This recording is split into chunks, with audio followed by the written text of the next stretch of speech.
Duane, I'm really excited that you're here with us, and I want to learn from you as far as the book situation and your experience. It's kind of like a twofold situation. Your partnership with Jenny, how did that work out through the book, and what the woods mean to you? Sure. The first thing that I'll say about the partnership with Jenny, it was everything to me. Some people ask about this book that I'm working on and writing with Jenny, and they ask me what it really is about. And the word that comes to mind is lifeline. Jenny threw out a lifeline to me when I was in a really tough situation. My business partner, Amiki Cooper, of 35 years, was diagnosed with breast cancer. And we had been going through that for 4 years, and it looked like there was some good hope. And then all of a sudden, it crossed the blood-brain barrier, went to her brain, and then things went downhill from there. And I was just not only grief-stricken, but I was also scared because Anne had been a part of our business and our partnership for 35 years with our clients. So there was a crisis of confidence. And, you know, just through, I think, divine intervention, God put Jenny and I together just through a series of interesting email exchanges that went back and forth. We had known one another for probably 10 years or so, going through the Robert Greenleaf conferences in servant leadership, and we had done servant leadership work together, but not. It was more at an acquaintance level and not a deep friendship. So over the course of the next couple of months, we began writing these soulful emails to us because she was in a challenging place herself, and also in her own way a crisis of confidence and some grief about something different. So that's when she decided to send to me the healing journey, the original work, and I couldn't put it down. I read it and wept. All in one night. I stayed up past my bedtime reading it, and I thought, this is just exactly what I've been looking for. This woman understands and knows what deep, difficult change is all about, and I know there's some things in this for me. So I immediately wrote her back, and a lot of this is in the book. There's a long email that is in chapter 10 that I wrote to her about all the different significant pieces in that original work and how they were speaking to me about things that I could do to start on this journey of healing and this path to wholeness again. So it doesn't happen overnight, and the great thing about it was that Jenny and I started writing one another just about every day. I mean, there were 4 and 5 long emails a day, and we would talk about different aspects of our life, different aspects of transition and change. And that's when it became very apparent that I wanted to do something with this original work that Jenny had, and we started talking about it, and she was on board. There were some things that I thought needed to happen for the book, an intro to it that set context, and then for our readers, a second part of the book of how they each could create their own paths to healing and hope and put together their own plans. So the funny thing about it was I worked on about 4 books and co-authored in the past, and I thought we could knock this thing out easily in 8 or 9 months. And here it is 4.5 years later, because one of the things that we discovered is that while we were working on the book, we were living life and continuing to experience change and transitions and traumas and everything else in our lives. And so we go, oh, wow, we need to rewrite this section because now we have even more information and more experience on this.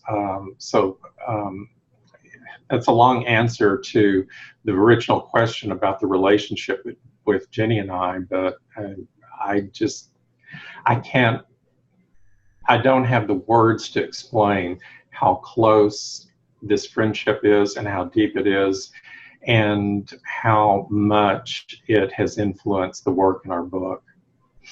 I mean, I think it's the best answer you could have given. So I'm really grateful for that generous account.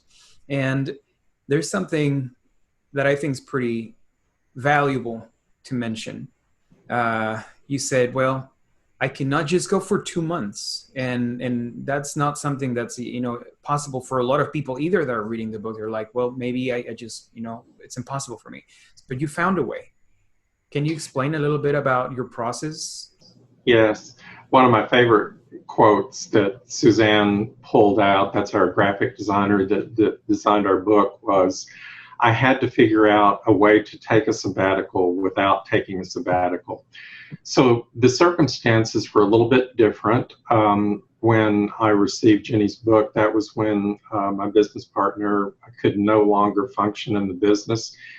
And so she had a full-time job and I had a full-time job, and all of a sudden I was taking over both of those full-time jobs and leading our team, as you well know, Louise. And there just was no time. And so I was stuck about this for a little while, and Jenny and I, worked back and forth and talked about some things. And then I thought, okay, be creative. That's one of our programs that we teach in some of our curriculum. And I said, there's got to be a way to take a sabbatical without taking a sabbatical and do this 2-month work. So what I ended up doing was taking parts of weekends and a little bit of time each day, and also using the journaling process that Jenny and I did with the emails going back and forth to have this time in the woods. And so it worked. I began to really be able to work through some of the issues, and it was kind of fun that way, because when I would go on a business trip, I would have a crisis of confidence, and it was a presentation I was really frightened about without Anne. I would go do it. Jenny would support me before. We would celebrate afterwards, and it was just, again, some evidence, empirical-based evidence that this whole process really works in this path to healing and hope. So that was the way that I took my first really sabbatical. Now, my life is different now, and there's more spaciousness in it. And there are longer periods of time that I'm able to do this work. But the most important thing is that to not see not having 2 months as a roadblock of, oh, I can't do this. This is a wonderful book and it's great for Jenny, but no, I can't take 2 months off and do this work. Well, there's lots of different ways that you can do it. One of my contributions to the book in chapter 10 is about creating your own personal roadmap. And what we emphasize in that chapter is that not all of the things that Jenny did or I did may work for you. And our encouragement is to read through them, read the stories of the contributors, and then create your own personal plan that works for you. And that's what I did with Jenny, and I think that's what anyone, any of our readers can do. There are so many different ways I think this book can help people. a major life transition or a death is, is absolutely one way. That was my thing. But I know friends of mine are suffering from, um, my job is just really not giving me what I want it right now. I don't know what I want to do with my life. I'm not feeling fulfilled. This book is great for that, for taking some time to figure out what you really, really want to do, and what's meaningful for you. So there's just other different ways that you can use Wisdom from the Woods to help you in your journey. Thank you. I love that answer. There's one of your many gifts is you're a really strong left brain person. You're amazing with structure, follow up, and all of that. Um, and at some point, this kind of work was not your cup of tea. And then you transitioned, and then you're like amazing at this. So I just want to, I guess, bring this up because there may be people that are like, that sounds kind of like maybe not my cup of tea. It's, too airy fairy, but you are such a grounded individual, super left brain. What was some of that transition that like moved you to be able to excel on this kind of journey? Well, that's a great and interesting question, and it made me think for a minute. And I would like to say something very noble propelled me to do this, but I will tell you, fear and anxiety were the ones that got me going in this direction, because no matter how many logical plans I put together and how many checklists, I still had this gripping fear inside me about the future. Was I going to make it? Was I going to be out on the street? What was going to happen? Um, I just, I did not, the, I guess I would say the business kind of resources. I had done and put everything into place that I could for that aspect. And when I started really reading, again, The Healing Journey, that's a book within a book, within Wisdom from the Woods, I began to see Jenny's process about facing those anxieties and those fears and those pieces of transition that turn us upside down. And I thought, okay, this is something that I haven't done. Now, I had done meditation. I'm a spiritual person, and I pray, and it's not that all of that was missing, but there was not this intensified laser focus on, I'm really going to work on these aspects of this transition, just to see if I can get some relief and get some confidence and take some of this fear about the future away. So when I started feeling some more peace about that, that is what really propelled me to keep going with it, and even put more practices in place and be more disciplined about them. Now, one thing that I will tell you, that Jenny and I are very close. We have very alike thoughts about so many things, but we're also different in some ways.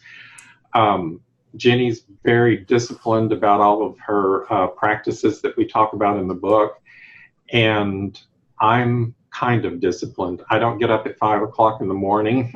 I would I would probably throw it all out the window if I had to get up at 5 o'clock every morning to meditate. But I have other times of the day that I find to do that are meaningful. The other thing that was kind of funny, one of my favorite stories from the book, is that this whole thing about nature was so much a part of Jenny's work. Well, I'm not your nature kind of guy. I have never really gone camping, and I've never, for vacation, I go to New York City and enjoy urban environments. My husband, Stephen, and I live in downtown Dallas, right in the middle of skyscrapers. So I was kind of wondering about this whole nature thing, and I thought it just seemed so important So I thought, okay, I can make this happen. So I went out to the local Target and bought a few day camping supplies. And I thought, okay, where's the closest place I can go? So I went out to a park here that has a lake with it in Dallas that's about 3 miles from downtown. And I set up my little camp and I took my books and I was all ready to get and hear the Spirit and God from on high. And granted, I did not choose a good time of the year in Dallas. It was about 100 degrees with about 98% humidity. The sunrise, I did get up early that morning to see the sunrise. The sunrise was beautiful and it was a nice little breeze blowing across the lake. But then it started getting hot, and it started getting hot as hell, Texas. I mean, it was just smoldering. And no matter how long I sat there, more mosquitoes kept coming. They were all around me. I was fighting off bugs everywhere. And the meditation was not working, and the communing with nature was not working. So I lasted for about 3.5 hours, and I decided, okay, this is not for me, and I'm going back to my air-conditioned condo. I'm going to take a nice cold shower, and then I'm going to take these same books that Jenny and I had been sharing with one another and do some reading.